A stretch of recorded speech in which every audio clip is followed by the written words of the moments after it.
Bueno, vamos a ver ahora el sistema respiratorio, muy breve. El sistema respiratorio forma uno de los cuatro sistemas de la nutrición.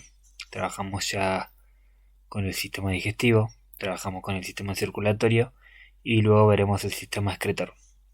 El sistema respiratorio forma parte de la nutrición porque justamente el oxígeno es un nutriente muy importante para el cuerpo, ¿sí? Ya que es el que nos permite eh, fabricar una gran cantidad de energía en nuestras células. Entonces la respiración va a ser el transporte del oxígeno del medio ambiente a los tejidos del medio interno, ¿sí? O sea, a las células, tejidos de nuestro cuerpo.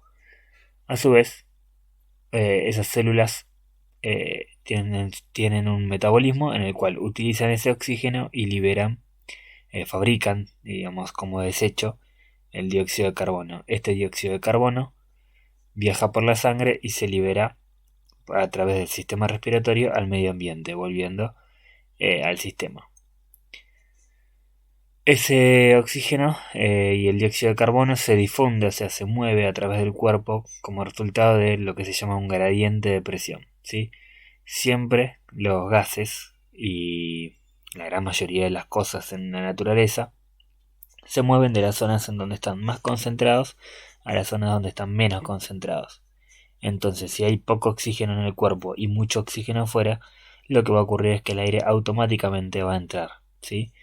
Lo mismo pasa con el dióxido de carbono. Si hay mucho dióxido de carbono adentro del cuerpo y hay poco afuera, va a tender a salir. Siempre pasa eso. Eso es gracias a los gradientes de presión que existen en la naturaleza. Bueno, el principal objetivo del sistema respiratorio entonces es el intercambio gaseoso entre el aire que ingresa con oxígeno y el aire que sale con dióxido de carbono.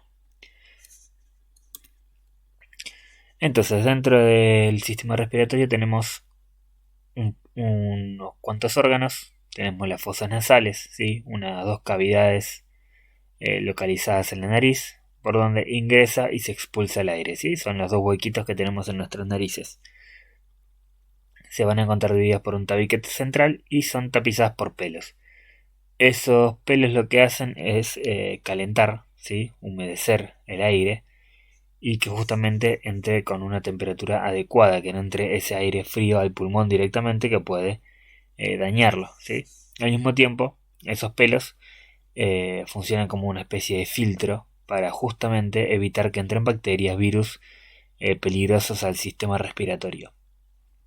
Al mismo tiempo hay hay una mucosa que justamente también atrapa esas partículas extrañas y se encarga de eliminarlas a través de la salida de mucosa o del estornudo incluso.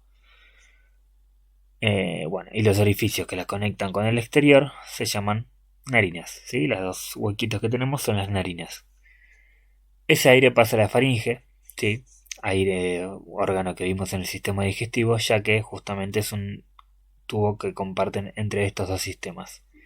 Recuerden que para atrás tenía el sistema digestivo, para adelante el sistema respiratorio. Va a ser un conducto muscular y membranoso que transporta el aire hacia la laringe, ¿sí? Esa laringe va a ser un conducto, un tubito, en donde se separa la faringe de la tráquea, que es el órgano que está acá abajo, marcado con el 4, y que además va a contener a las cuerdas vocales que permiten en el caso de un ser humano hablar, ¿sí? Y hacer ruidos. Al mismo tiempo, esa laringe, separado con la faringe, hay una tapita que se llama epiglottis, que lo que hace es evitar que un bolo alimenticio ingrese al sistema respiratorio. Si alguna partícula alimenticia o algo ingresa al sistema respiratorio, generalmente se produce una reacción de toser, ¿sí? Para eliminarlo, y en el caso más graves genera un taponamiento en la zona de la laringe y por ende no ingresa el aire y puede ser riesgoso para la vida. La tráquea, sí, un tubo rígido, cartilaginoso, o sea que tiene cartílago, que recubre todo el tubo respiratorio y lo que hace es generar una rigidez a la vía respiratoria para que justamente el aire ingrese completamente y además en su interior va a haber cilios, ¿sí? Unas cilias y mucosa que se van a encargar de retener las partículas de polvo y también algún virus o bacteria que ingrese en el aire. Esa tráquea se bifurca en los bronquios primarios que ingresan a cada pulmón, uno para el pulmón derecho, otro para el pulmón izquierdo, y esos bronquios se van ramificando, ¿sí?, en bronquiolos que pueden ser cada vez más chiquitos, hasta que llegamos a la parte final de los bronquiolos, que van a ser los llamados alvéolos. Los alvéolos pulmonares van a ser donde ocurre el intercambio gaseoso, ¿sí?, donde ingrese el oxígeno y salga el dióxido de carbono. Tanto los bronquios como los bronquiolos se van a encontrar dentro de un órgano llamado pulmón, ¿sí? Los pulmones que son dos. El pulmón derecho con 3 lóbulos, el pulmón izquierdo que va a tener 2 lóbulos, porque justamente va a haber un hueco, ¿sí?, de ese pulmón ocupado por el corazón, ¿sí? Una parte del pulmón izquierdo es ocupado por el corazón por afuera, obviamente, y eso hace que el pulmón izquierdo sea más pequeño. Este pulmón va a estar ubicado en una cavidad pulmonar, ¿sí? Recuerden que va a ser una cavidad porque justamente le permite expandirse y contraerse al pulmón en la respiración. Bueno, acá tenemos un poco el recorrido, ¿sí? Cavidad nasal, faringe, laringe, tráquea, bronquio primario, bronquio secundario, bronquio terciario, bronquiola respiratoria y finalmente los alvéolos, que son estos sacos que encontramos acá al final del sistema respiratorio. Esos alvéolos, fíjense, son bolsitas, son sacos muy pequeños, en donde ingresa el aire con el oxígeno, se intercambia con los capilares sanguíneos, de donde viene la sangre, donde vienen los glóbulos rojos para intercambiarlo, para llevar los gases, y sale como dióxido de carbono para afuera, ¿sí?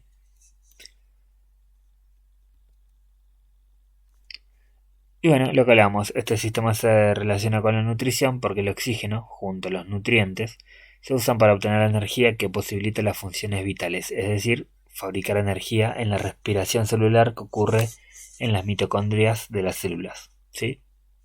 Entonces tenemos la glucosa, ocurre todo un proceso llamado glucólisis, otro proceso ciclo de Krebs en el interior de la mitocondria, otro proceso llamado fosforilación oxidativa también en el interior de la mitocondria, y todo eso genera lo más importante, que es el ATP, la energía, ¿sí? Fíjense que el oxígeno es de vital importancia en este proceso llamado fosforilación oxidativa. Y otra cosa más, como la curiosidad, en este ciclo de Krebs, un desecho que se forma es el dióxido de carbono, que va a ser el gas que se exhala en la respiración. Entonces la respiración va a ocurrir en 3 niveles en el ser humano, ¿sí? La ventilación pulmonar, que va a ser la inhalación y la exhalación típica. La respiración externa, que también va a tener un nombre llamado hematosis, es lo mismo. Que va a ocurrir es el intercambio gaseoso que ocurre entre los alvéolos y los capilares sanguíneos que ocurren y que pasan al lado de esos alvéolos, ¿sí? Al mismo tiempo, ocurre una respiración interna, que va a ser el intercambio gaseoso entre los capilares de los tejidos, ¿sí? Esos tejidos pueden ser tejidos del hígado, tejidos del cerebro, tejidos del corazón, tejidos de cualquier parte del cuerpo, y la sangre, ¿sí? La sangre que justamente se encarga de transportar ese oxígeno a todos los rincones del cuerpo. Entonces la ventilación pulmonar va a ser importante porque es la inhalación, el primer ingreso del aire y la salida final del mismo. En la inhalación, no lo mencioné, hay un músculo llamado diafragma y también hay músculos intercostales al costado de los pulmones, que son los músculos encargados de la respiración. El diafragma es el músculo más grande que tiene el ser humano, por ejemplo, también. Entonces, ese diafragma se contrae, los músculos intercostales se contraen y generan una expansión de la cavidad pulmonar. Al agrandarse la caja torácica, ese pulmón puede expandirse y por ende el aire ingresa hacia adentro, ¿sí? cuando el diafragma y los músculos intercostales se relajan, lo que ocurre es que disminuye el volumen de la caja torácica, disminuye el volumen de los pulmones y eso hace que la presión dentro de los pulmones, la presión de los gases dentro de los pulmones aumente y sea más alta que la presión que hay afuera. Entonces el aire, por difusión, ¿sí? Por difusión no, por el gradiente de los gases, de concentración de los gases, eh, hace que ese aire de los pulmones salga para afuera, ¿sí? Porque hay más presión adentro de los pulmones que afuera. Acá hay más presión afuera que adentro de los pulmones, por lo cual ingresa, ¿sí? Siempre ocurre ese recorrido. Esta es la inhalación, esta es la exhalación, ¿sí? La frecuencia respiratoria, ¿sí? La cantidad de inhalaciones y exhalaciones por minuto suele rondar en un adulto entre 15 a 20 respiraciones por minuto. Obviamente que cuando uno está más relajado, capaz es más lento. Cuando uno está más cansado, va a ser más rápida esa frecuencia. En la hematosis, ¿sí? Esa respiración externa, tenemos el alvéolo y los capilares sanguíneos. Entonces fíjense, ese capilar, esa sangre ingresa con mucho dióxido de carbono para alrededor del alvéolo y fíjense que sale con mucho oxígeno. Eso porque justamente ocurre el intercambio gaseoso en esta zona. El espesor de la membrana, ¿sí? Tanto los capilares como de la membrana de los alvéolos, es de una sola célula en cada uno. Entonces eso facilita muchísimo el intercambio de los gases, ya que es muy fácil para los gases pasar una sola célula. Tiene que pasar, fíjense, solamente 2 capas de células para llegar al objetivo. En los lóbulos rojos existe los lóbulos rojos, que son los transportados en los vasos sanguíneos. Existe una proteína llamada hemoglobina que lo que hace es capturar ese oxígeno o también capturar el dióxido de carbono en el caso de una célula y llevarlo, ¿sí? Transportarlo. La hemoglobina está conformada por hierro, ¿sí? Que le da color rojo y al lóbulo rojo y por ende a la sangre, ¿sí? Los lóbulos rojos son la célula más presente en la sangre. El dióxido de carbono difunde los capilares desde cualquier tejido, ¿sí? Eso lo vamos a ver ahora. Y acá tenemos la respiración interna, ¿sí? Acá tenemos un capilar y acá tenemos las células de algún órgano, ¿sí? Cualquiera puede ser. Entonces tenemos ese capilar que llega con el lóbulo rojo cargado de oxígeno que se libera para la célula. La célula al mismo tiempo, en ese proceso de respiración celular, como vimos, libera dióxido de carbono. Ese dióxido de carbono ingresa al lóbulo rojo que vuelve para los pulmones y por ende le ocurre otra vez este proceso para oxigenarse. Y así constantemente ocurre esto en el cuerpo. Bueno, acá tenemos un meme más. Espero que se entienda y si no cualquier duda me preguntan, ya saben que estoy.